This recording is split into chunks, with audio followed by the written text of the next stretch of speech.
So let's try and make sense of the developments that have taken place today, the SCO summit that will take place tomorrow, and of course, the bilateral with the Russian President Vladimir Putin. Joining me on this India Today special broadcast is Dr. Tara Kartha, former director at the National Security Council Secretariat. With me is Lieutenant General Raj Shukla, former army commander, someone who keeps a hawk eye on all developments along the line of actual control and the bigger picture when it comes to India, China, and the region. Professor Shrikant Kondapalli is Professor of China Studies at the Jawaharlal Nehru University, just back from China. And joining us from the United States of America is Alexander Slater, Managing Director at the Capstone Corporate Practice and a geopolitical expert on national securities, joining us on this broadcast. And Alexander Slater, let me begin by asking you, what's the view in the West of the India-China bilateral and, of course, the India-Russia bilateral that will take place tomorrow here in Tianjin?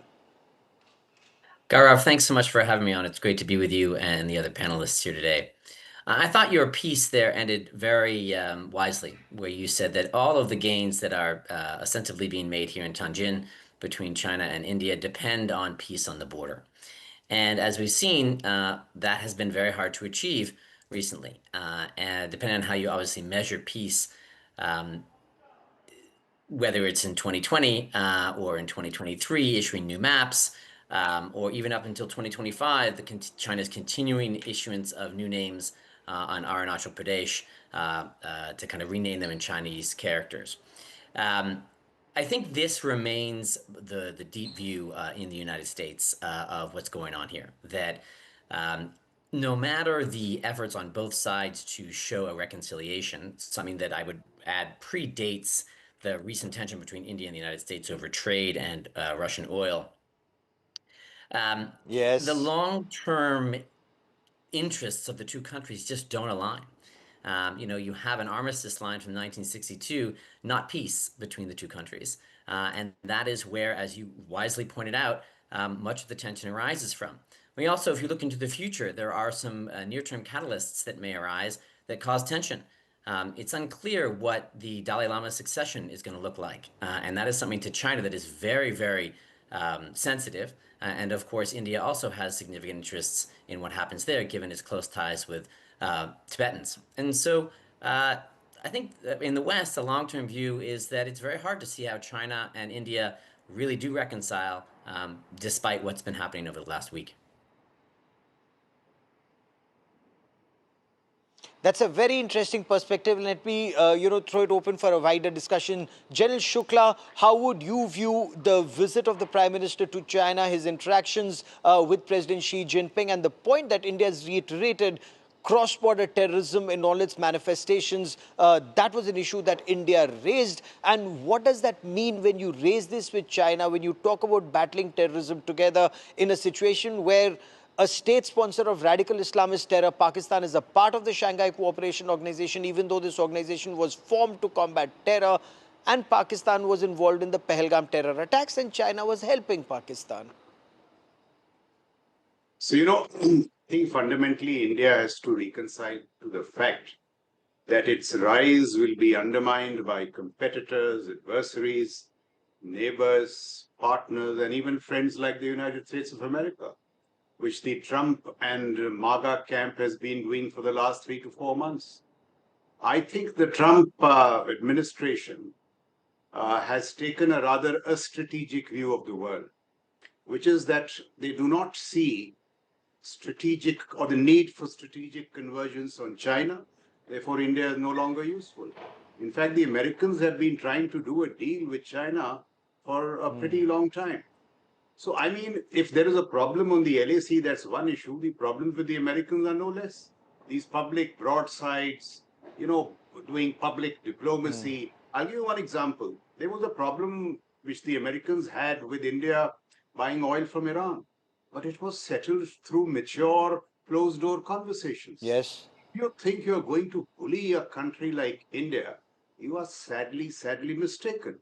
And while, there are still some people who are hopeful that we can pull the chestnuts out of the fire, I think at least as long as President Trump is here, we have reached the end of the road. And if that is the case, I mean, I've been a very, shall I say, rosy-eyed advocate of Indo-US relations. But if this is the new reality, may I suggest to my Indian and American friends that let's look at alternate options. And in that sense, we've been talking of the power shift to Asia for so Yes. long. It has not found geostrategic expression. So there are options. There are options in the positive meeting between President Xi and Prime Minister Modi. Let me deal with this issue of LAC once and for all. Listen, we have balanced majorly to the north. We can take Okay. some host of technologies, and I'm confident we can produce what I call fail-proof deterrence along the LAC. This business of holding the larger Sino-Indian relationship with all the implications on trade, investment, commerce, EV sector, pharma, so on and so forth, cannot just go on. So we have to take our chances with China. But now that Trump and his friends are misbehaving so badly, do we have an option? And look at this. If this positive conversation with China also converges with this time-tested relationship with Russia, there could be new problems for our American friends in Eurasia. Now, I'm not saying it will happen over a day or two, but long term, you are What an forcing us to interesting. take a look. Yes. And this is not something of our What an own interesting volition. perspective, You and have been let's doing let's you have dive been deeper you into have this been at our necks conversation.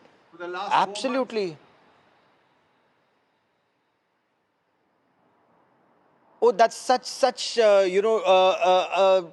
let's dive deeper into this, because I love your perspective, and let me bring in Dr. Tarakartha and Professor Shrikant Kondopalli one by one on this. Dr. Tarakartha, America is forcing India to find solutions with China, given the way Donald Trump has behaved, disregarding 25 years of investment in this relationship. And in this adversity, is this an opportunity? Should China come to the talks table with a clean hand? I mean, there's a big if in that, given the past track record, and who knows that better than all four of you on this panel. But Dr. Tarakartha, is this a new beginning, or is this too premature to look at it as perhaps a new start or yet another false start? No, I think the fact that the prime minister is there at all is a start. I mean, he's decided to go for the meeting, which means there's been a lot of prep work done. He wouldn't go unless he was aware that there is going to be some amount of delivery. But however, the downside is that if you look at the two statements which came out from the meeting, again it's the same thing that we say that the border settlement should come first and everything else follows. The Chinese say just the opposite. That remains. It's there in the statement. However, like I said, it said there's some very, very interesting developments taking place where China is, I think, moving very swiftly as it always does. It is also, trying to get Pakistan, Afghanistan, all area. It sees itself as a stabilizing force for the region. But again, what you said is very correct. It sees itself as the big brother in Asia. It can act as a stabilizing force. Let's see if that works. As of now, I don't see any sign of it. But that is the way Wang Yi's visit went in Pakistan and Afghanistan when they had that trilateral. Everything you see now flows from that Wang Yi's visit, and of course the prior ones with Jaishankar, etc. But I'm a little skeptical because like you said again, the trade gap is so huge. The trade gap with Russia, you've got nothing to export to Russia. Yes. So you have a problem here, and I would slightly disagree with General Raj Shukla. While the public noise is very large, and it is very, very bad, with Peter Navarro's threads constantly saying the most strangest things, but underneath there is still a lot Yes. of this thing going on. There's a lot of cooperation, and I know till well recently, even your Intel cooperation was fantastic. So that's not over. And if you see Chinese chatter, that is what they're saying. They're saying India will never leave the US. That is not true. We have our choices. But that is, if you see the Chinese chatter on social media, that's what they're saying. No, I've been watching it. In fact, I've been interacting with them. I've been interacting with several Chinese analysts here in Tianjin and in Beijing. It's a very interesting perspective that comes from them. So they're calling us fence sitters. They'll say, and they're actually telling us that, India will never take that hard decision in Asia's favor. However, Professor Kondapalli, when I asked them, yes, President Xi Jinping is talking about a multipolar world, but is he talking about a multipolar Asia where two Asian giants can peacefully coexist, which is India's civilizational philosophy? They may call it, the dragon and the elephant. I would like to see it as the dragon and the tiger, because India's economy and India's armed forces are roaring like the tiger, whether it's whatever happened at the LAC or Op Sindoor or, this fiscal growing at 7.8%. But you shed light on it, sir. You understand China so much better. Can the dragon and the tiger dance together, or is China trying to lead us up the garden path, as many in India argue, the Hindi Chini Bhai Bhai 2.0, 3.0 or 4.0? How would you see this, Professor Kondapalli? You've just been here also. Thank you, Gaurav, for having me on the show. As far as this meeting goes, there is the optics between the two leaders. Second, the joint statement that is to be issued after the summit meeting of the SCO leaders, and largely the bilateral relations. So first, the optics. We have seen in the statements of both the leaders, they have mentioned about civilizational states, global south, rivals, not partners, not rivals, and other words that the leaders have used: mutual respect, mutual trust, mutual sensitivity, and other statements. Now, in this background, we can say that there is still a kind of stalemate in the bilateral relations, but in a positive direction, not in negative, because they are talking to each other. So this is one broad observation that can be made out of this. Second, you will see in the joint statement no reflection of the Indian feelings on terrorism issue, on the CPEC, BRI related matter. Prime Minister Modi spoke in Qingdao meeting of the SCO before 2018, where he mentioned about the CPEC has violated of Indian sovereignty. So we will see a reiteration of this, which means that there is no progress in the bilateral relations because China is going ahead with the China-Pakistan economic cooperation, the corridor. So we will see this. In the long term, 2.0. The bilateral relations looks like going on a steady path with the post-Galwan as the background. In terms of what you mentioned, there is also the Indian statement, Prime Minister's statement, including multipolar Asia.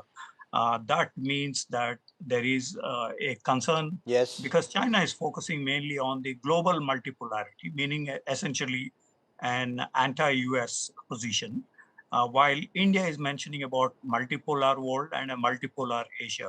When you look at the Chinese position on water issues, it is unilateral. When you look at the other issues like maritime, global commons, there is a unilateral position. So there is no meeting ground in this regard in Asian region. So we will see some friction generated in the longer term. So before I bring in Alexander Slater, once again, I want to bring in General Shukla on the aspect of border talks. While there is a mechanism that is being talked about between Wang Yi, who's a member of the Politburo, who's the foreign minister, special representative on boundary talks, and Ajit Doval, India's national security advisor, if there's reference to their meeting in Delhi and talking of a mechanism of confidence building measures and some talk of demarcation, do you see that as forward movement, or do you see that just as more words? Because we've had disengagement, we haven't had de-escalation. I don't even know if we'll ever have de-induction with both sides well entrenched all along the LAC. But your appreciation, sir. Before I come to the China piece, Gaurav, I wanted to make just one comment on the Indo-US relationship.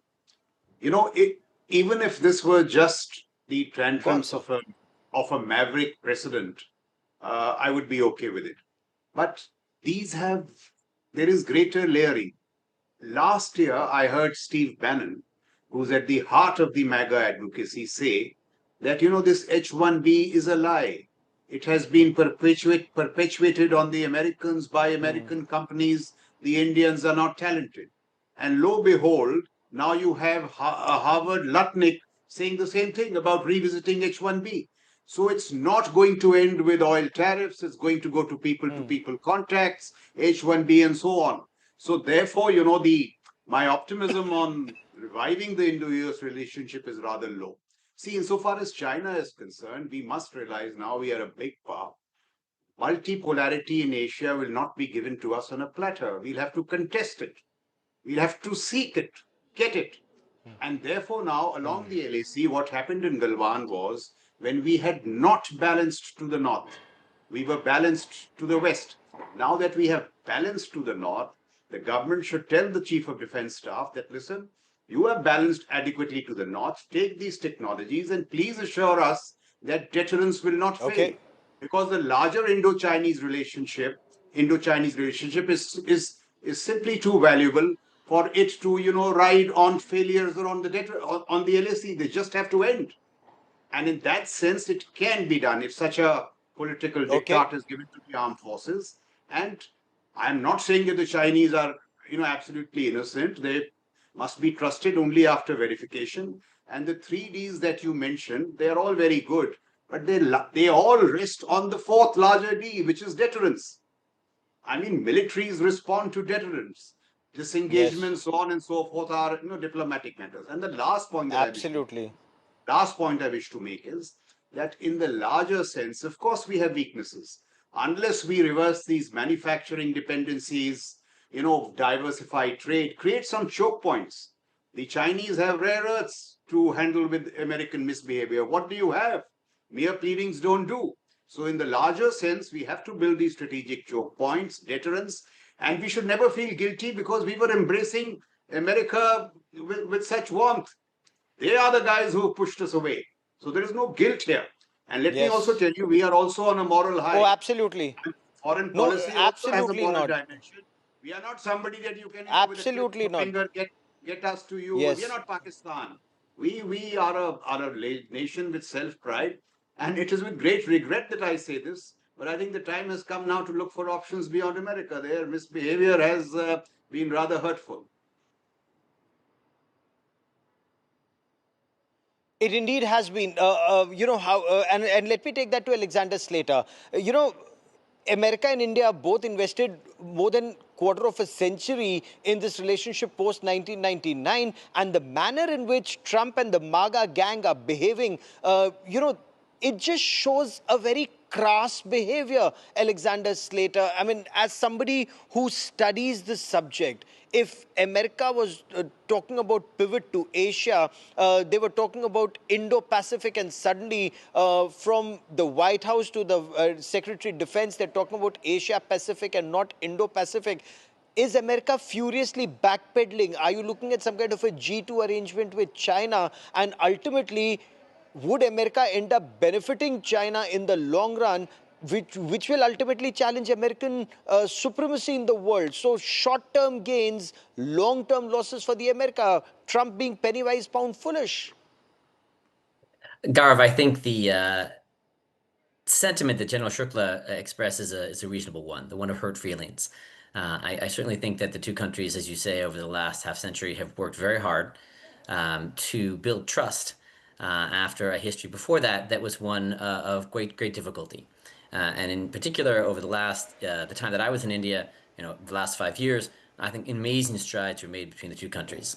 We currently find ourselves in a cul-de-sac where the public expressions and, of course, the economic expressions have certainly dealt a setback to that trust.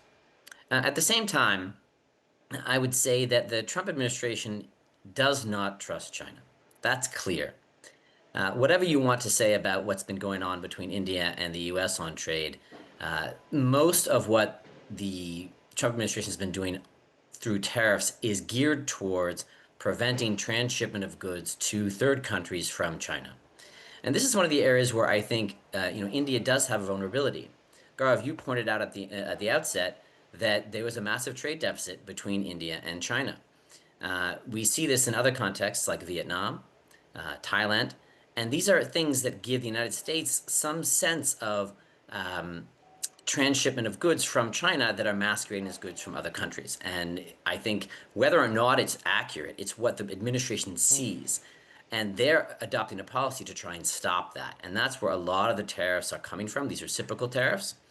And some of the new tariffs that are coming down the pipe from Section 2 under a different authority. But ultimately, I don't think No, but it's why would reasonable any to of these doubt the tariffs Trump. be aimed at India? Yeah, so again, I think that there's lots Why going would on any of here. these tariffs be aimed at India is something I just fail to understand. You know, you are strategic partners. If you think that to counter China, India is an effective power, and then suddenly the Trump administration throws India under the bus just because Donald Trump feels slighted that he wasn't recommended for a Nobel. I mean, that just sounds too bizarre to be true. But if it is true, I mean, it just goes on to indicate that perhaps India woke up in time, because this is truly, as many have argued in the past, and Pakistanis have warned us that, that Kissinger line, it's dangerous to be America's friend, it's, enemy, but fatal to be America's friend. And Pakistan has suffered, and now India would have been sailing in the same boat, but thank God for our Atmanirbhar policy. But Mr. Slater, give me a moment. Dr. Tara Kartha, you want to weigh in, are we being too harsh? Or are we just being very factual about the ground position? Yes, there's intelligence sharing. Yes, there's defense cooperation. But I'm not too enthused with the defense cooperation when the GE-404 engines have still not come for a light combat aircraft. I mean, they may blame these on some kind of delays that are happening with supply chains. It can't take 2 years for those engines not to come. And I'm surprised that we are still signing a deal worth $1 billion for additional GE-404 engines. Yeah, that was actually quite surprising for me as well. But then I think it was inevitable given that that whole deal was structured around those engines coming in later. But to answer your question, I think your point on this G2, I think we need to keep that in mind as a kind of side as is this possible? However, the other extreme is the US is now ingressing into Central Asia. Okay, they just had the whole bunch over in Pakistan. Okay, they had the military chiefs over. Then they had a critical minerals meet with Central Asia. They are impinging into territory just next to China, next to us, and in Bangladesh. So it's what we are seeing now is one is your Cold War is right on your doorstep. That is the second possibility. I don't rule out the G2, like you said, but I also see this on the ground. And the second part of it is that, I mean, like 25%, they put 25% tariffs on Kazakhstan. Okay, Kazakhstan is a prime, they call it the buckle in the Belt and the Road Initiative. They said you're the worst offenders, Kazakhstan. Worst offenders, Vietnam. Malaysia, Indonesia, they bumped up all of these SCO countries are suffering through the same thing. So without the SCO in all these years, I used to think, what is SCO about? It's got nothing in common. Now perhaps they do, right? Because everybody is in the same boat. Third thing, however, is that China, like I again said, they are positioning themselves as this great stabilizer, and the US is doing just the opposite. They are splitting countries from one another. So this is a very dangerous game, and we are right in the middle. And that 25% extra tariffs, I think, is what broke the back. It's not so much the public diplomacy. I mean, public yelling. It's that, I mean, what? 25% more for what? You start the war, and then you tell us to end it. What is wrong with Yeah, you? absolutely. Absolutely. And that sentiment is very widespread across the country, even though people to people, India and America, they remain great partners. But I want to understand from you, Professor Shrikant Kodapalli, reset, of course, is a very strong word, but India, China, are there steps? Do we see, we're seeking greater access to Chinese markets, but what is it that we can, to sell to the Chinese market? We've been trying for pharma, we haven't succeeded. Agriculture, we haven't succeeded. How does one move forward on that front? And if we do, is that an indication that China wants better ties with India, or it's just optics, it's just words, and the nuclear suppliers group cooperation is still a very long way off? Yes, I think many of these issues have not been discussed. The NSG, the Security Council membership, because China is the only P5 member which had not endorsed the Indian candidature in the Security Council. They did implicitly, but not so explicitly. There are other issues that China has not agreed to. So this is part of the pressure that China can exert and seeking some kind of concessions from India, and India refusing to concede on many issues to China, and hence probably we will see that stalemate continuing on those issues. But in terms of what India can sell to China, President Pratibha Patil, in her visit to China in 2010, 15 years ago, she mentioned four areas that could be both the countries can focus on. One is opening up the Chinese market, as you mentioned. Can pharmaceutical software or other products can be sold to China or not? And China did agree, but they did not process some of those suggestions at that time. Secondly, President Patil mentioned about the Chinese investments in India, which stands today at about $8 billion for an economy of $18 trillion. So that is Yes. a main area. President Xi Jinping, during his visit to Delhi in September 2014, mentioned about $20 billion investment, but that has not really happened even $20 after billion, 11 yes. years. And thirdly, exploring third markets. That has also not happened in regard to both the. But the larger issue that I wanted to say was that during this meeting, the 50-minute meeting between the two leaders, there is no mention of the previous conditionalities that China imposed on India.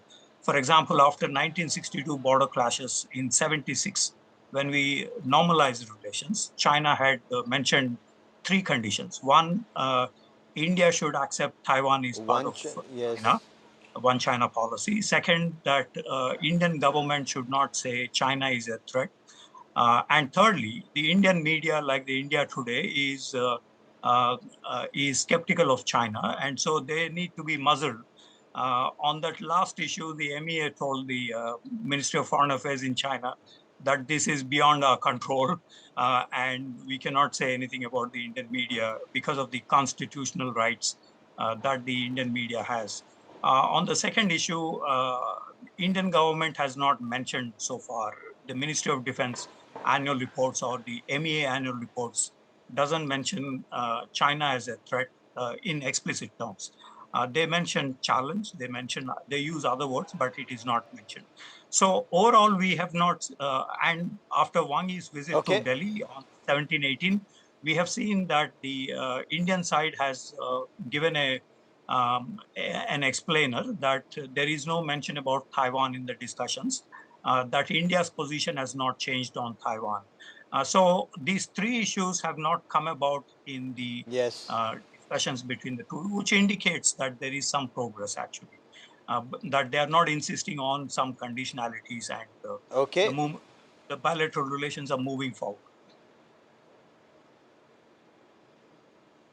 I completely take the point that the stronger we are economically and militarily, the more respect we get as a nation, whether it's from the east or the west. What I am enthused by, and all of you can guide us better, is Prime Minister Narendra Modi's visit to Japan and the outcomes from that visit to Japan. Should it all fructify in terms of action on ground? But then within the country, the Prime Minister is facing tremendous criticism from the opposition, whether it's the principal opposition party, the Congress, or other India bloc alliance partners who say that after 20 soldiers made the supreme sacrifice of their lives in Galwan, India and China are moving forward, indicating as if nothing had happened. Is that actually true?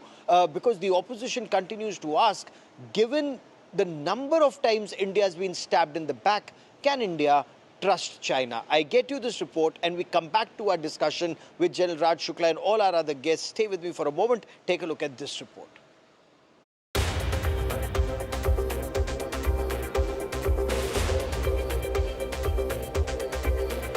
Prime Minister Modi's meeting with the Chinese president has signalled a possible restart in India-China ties. While PM Modi affirmed taking relations forward based on mutual trust, Xi Jinping emphasized that the dragon and the elephant must walk together. The world is going towards transformation. China and India are two of the most civilizational countries. We are the world's two most populous countries and part of the global south. It is vital to be friends, a good neighbor, and the dragon and the elephant to come together. The leaders recognized the long-standing border dispute between the two nations. सीमा पर disagreement के बाद शांति और स्थिरता का माहौल बना हुआ है। हमारे स्पेशल रिप्रेजेंटेटिव्स के बीच बॉर्डर मैनेजमेंट के संबंध में सहमति बनी। However, with history serving key warnings, India will be skeptical about this olive branch coming with its own share of thorns. Despite sustained diplomatic dialogue and partial agreements to ease tensions, fundamental disputes between the two countries persist. Nearly 5 years after the Galwan clash, India and China continue to maintain troops along the line of actual control. In October last year, the two countries reached a partial understanding to ease the military standoff in Ladakh. But the border issue remains unresolved. China's growing military and diplomatic ties with Pakistan further strain trust. Merely months ago, during Operation Sindoor, Pakistan used China-made weapons against India. After the ongoing SCO summit, Pakistani Prime Minister Shehbaz Sharif will also attend a military parade being held in Beijing to commemorate the end of World War II in Asia. Beyond the battlefield, strategic concerns are mounting over China's mega dam threatening water flow into the Brahmaputra, which India sees as a hindrance to ecological security. Strategic alignment with China could shape up to be India's counter to the US after Trump's tariff tyranny. But with more than a few cautionary tales in this chapter of history, India will continue to question, can China be trusted? Bureau Report, India Today. And that big question, can India trust China? And trust actually comes from a point of military strength. If India is strong, then nobody will misbehave with India. Economically strong, militarily strong. General Shukla, what happened in Galwan and the QPQ operations subsequently, was that messaging enough? Or is there a lot more that needs to be done for India to know that, okay, we are secure all along the LAC, now we can focus on other areas. Should there be misbehavior along the LAC, there will be consequences. So, Kailash was a good demonstration of the new normals in our strategic outlook. So that was a major step forward, but it is certainly not enough. When the Prime Minister on Independence Day spoke of Sudarshan Chakra, I think it was the politician's instinct which was telling him, Yes, India is faced with a range of threats. I mean, nobody can be trusted. If you trust the Americans, they demand a flattery tax. If you trust the Chinese, they do stuff on the LAC. So why should we trust? We should trust in ourselves and create deterrence. So this is the time to reimagine our national security structures. A lot can be done, Gaurav. I can give you a range of measures, 60 to 70% of which have no budgetary costs. They are merely cultural. They are merely reformation. Now, when the Prime Minister talks of the Sudarshan Chakra, I think he's urging the civil, military, administrative, technological bureaucracies to create a defense citadel. AD topology, long-range precision strike. If you do that, Okay. China is not an illogical player. It will back off.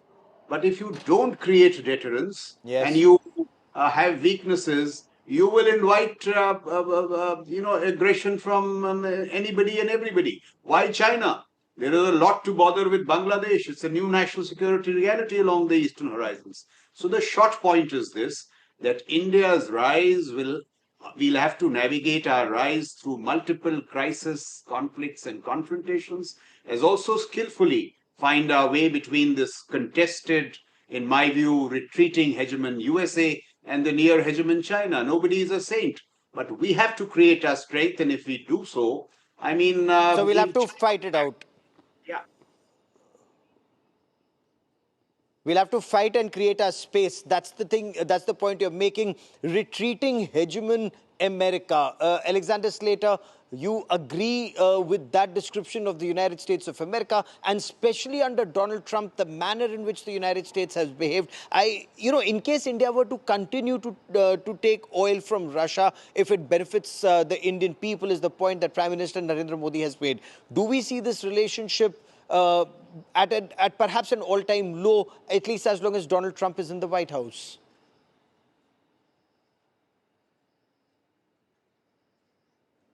I don't think the relationship is at an all-time low. I think that discounts a lot of, again, positive people-to-people relationships, positive relationships between U.S. and American businesses, lots of Indian businesses, pardon me, U.S. and Indian businesses, lots of Indian businesses do business in the United States, lots of U.S. businesses do business in India. These are strong points to the relationship.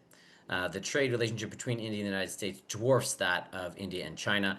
It's actually a relationship that's much better for India than the Chinese one. As you pointed out earlier, Gaurav, there's a massive trade deficit for India with China. With the United States, it has a big surplus, right? And I think that's part of the reason why we're in this situation between the U.S. and India under the Trump administration. And again, I would point to the fact that 25 years before, the 25 years before this, both Republican and Democratic administrations worked very hard with their counterparts in India to rebuild trust between the two countries and to expand the relationship. And one of the reasons why this current tension between the two countries is so painful is that so much was gained during that time, right? It's a different issue between China and India when Galwan happens. What the Modi administration does is start kicking out Chinese businesses from India and taking efforts to restrict their access to the Indian market because there's not that much at stake. And I think that sort of came up earlier in the conversation.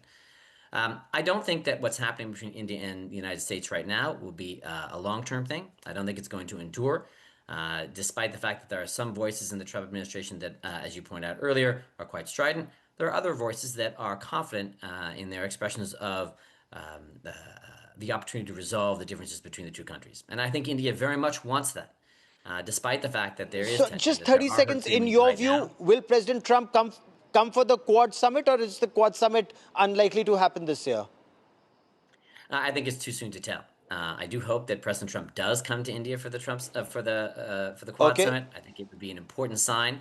Again, the strategic relations between the two countries endure. I think everyone on this panel has talked about how intelligence sharing, military cooperation continues, and the larger Indo-Pacific interests of both countries are very much aligned, right? A peaceful, prosperous, and open Indo-Pacific is something that both countries value, and the main opponent to that, unequivocally, is China. Okay. I hope Donald Trump is listening to you, and I hope Donald Trump does the right thing. So far, all that he's done in Trump 2.0 is do everything that's not good for at least India-US relationship on the trade and tariff front. But Dr. Tarak Artha, how would you view the two equations? Now, India had reached out for a thaw with China much before the Trump tariffs. But India, Japan, that's a relationship where I think there are many, many positive takeaways. Should all that investment in India happen? Should the skilled labor movement happen? Should that relationship actually move forward with the speed of the bullet train as is intended? So is that, again, a signal that the Prime Minister visited Japan, then came to China before coming back home? Absolutely. I mean, it was a sort of dose of Chinese medicines to them that we went to Japan first. And you saw that statement on security cooperation. That is unprecedented. I mean, that kind of stuff. But however, I would like to caution on one thing. This is a very, very fast moving chess game, right?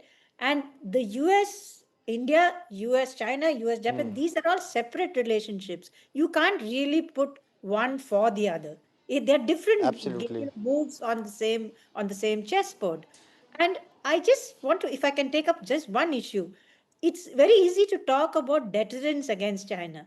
The deterrence is very difficult. It's not a conventional war. This is gray zone. This is salami slicing. It's cartographic aggression.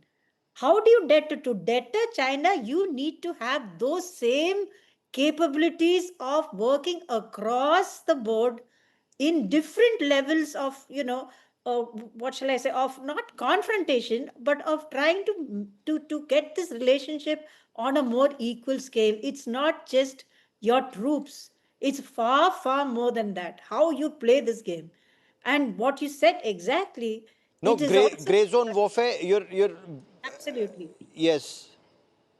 And you fact that The last 30 seconds, Professor Kondapalli, the gray zone warfare that we talk about and the cartographic aggression, India can pay back in the same coin, instead of getting outraged. Whatever China does, if we were to do the same, Chinese sensitivities would be equally impacted, and would that deter China? Usually we've seen China respects only strength and nothing else. In the case of China, the areas to deter them will be in terms of course, building up the conventional and nuclear deterrence capabilities of India. As you see, when Foreign Minister Wang Yi was in Delhi, we had Agni 5 testing during coinciding his visit.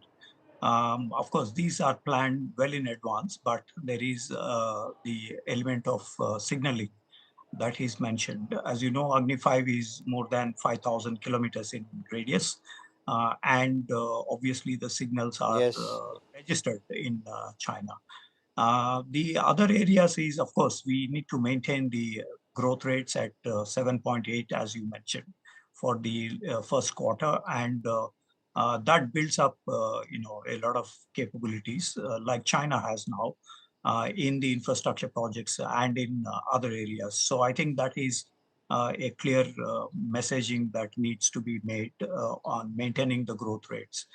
That's very important to bridge the asymmetry in power relations between the two sides. That's a Okay. very essential part. I will let that be the last word on this part of the show. To all my guests, Alexander Slater, General Shukla, Dr. Tara Kartha, and Professor Kundapalli, always such a treat to listen to you and benefit from your wisdom and knowledge. Many thanks for joining me. I've quoted Ramdhari Singh Dinkar many times from Shakti and Kshama, because that is something that actually tells you what India's civilizational philosophy is, and that's something that Maryada Purushottam Shri Ram displayed on ground, where Ramdhari Singh Dinkar in Shakti and Kshama says, "Sach pucho to shar mein hi basti hai deepti vinay ki, sandhi vachan sampujya usi ka, jisme shakti vijay ki." Only the brave are respected. You're respected only when you have a bow and arrow and have the strength to use it. Only then, if you sue for peace, will people respect that peace. Thank you very much to all my guests for joining me.